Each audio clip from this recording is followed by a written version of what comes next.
humahabol sa kabusugan. Kaya naman, isa ito sa nagiging paboritong papakin at ulamin ng marami na sa mga Pilipino ngayon.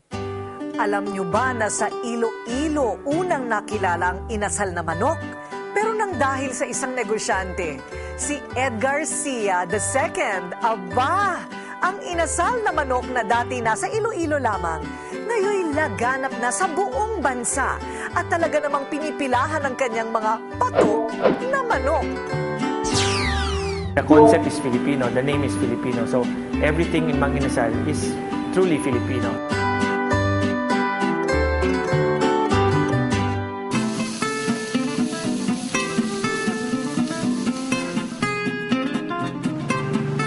Sa syudad ng Iloilo, unang nabuo ang pangarap ng negosyanteng si Edgar Cia o tinawag na Injap, ang may-ari ng Mang Inasal.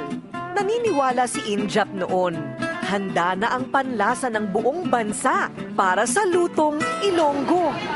Saan nagsimula itong pangarap mo na ito, Injap? Even when I was small pa, parang I have this desire to come up with a business that I could expand on a nationwide scale. So parang sabi ko, why not tayo naman ang mag-expand from here to Local naman, local. dapat. Para buksan ni Injap ang kanyang unang kainan, kinailangan pa niyang mangutang ng mahigit 2 milyong piso. Sa unang sangay ng Mang Inasal dito sa Iloilo, napunta ang 2 milyong piso na inutang ni Injap mula sa kanyang mga magulang. Disyembre taong 2003, nang busugin ng Mang Inasal ang unang bugso ng mga parokyano nito sa syudad ng Iloilo. Walang mag-aakalang sa loob lamang ng 6 na maiikling taon ay aabot na mula sa Tuguegarao sa norte hanggang sa Zamboanga sa katimugan ng bansa ang mga sangay nito. Hanggang sa umabot na sa mahigit 200 at 40 sangay sa buong kapuluan. Isa sa mga dahilan kung bakit siguradong busog kapag kumain dito sa Mang Inasal, ito na nga yun, sige nga kahit konti na lang, ay ang kanilang unlimited rice. At ito pa, chicken oil pa lang, ulam na. Pero alam nyo ba na muntik na nating hindi matikman ang lutong Ilonggong manok na ito ng Mang Inasal? Hindi na halos kinaya ni Injap ang hirap sa pagpapatakbo ng kanyang bagong negosyo. Nagdesisyon ka na pala talaga na huwag nang ituloy itong Mang Inasal. The night before, masyadong pagod, masyadong pressure. Now I realized that when I look back, if tinuloy ko, then maraming maapektuhan. What would happen to the over 6,000 employees that we have now? Pero ano talaga ang nagbago sa isip mo? Kaya tinuloy mo pa rin dahil lang nakapagpahinga ka na. Dahil lang kapapahinga na. The following day, I was okay na. I had a good sleep. So the following day, parang nag-okay na. Talaga? So tinuloy ko.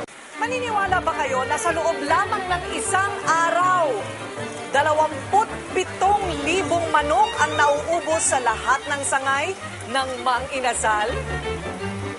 Pero ang lalong nakapagpapabilis sa pagdami ng sangay ng Mang Inasal ay ang pagpapaprangkisa o pagpapa-franchise nito.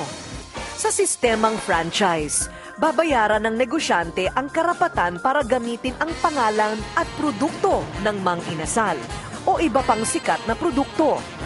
Isa sa pinakamatagumpay na prangkisa ng Mang Inasal, matatagpuan sa Tomas Morato sa Quezon City.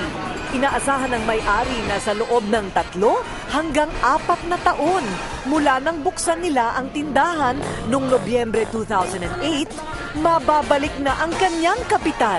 Siguro 1 month, kaya natin mag-net income na mga between 200 to 300,000. 90% ng ang success rate ng franchising versus startup business. So, ang laki nung discrepancy. Getting into a business na pagsisimulan mo versus a tested concept, viability-wise, or marketability-wise, profitability-wise, malaki yung magiging advantage lagi ng franchise. Sa tala ng Association of Filipino Franchisers noong taong 2007, 200,000 tindahan ang nakatayo sa buong Pilipinas na pawang prangkisa. Karamihan, hindi sinlaki ng Mang Inasal o iba pang higanting kainan ha, pero busog pa rin daw sa kita.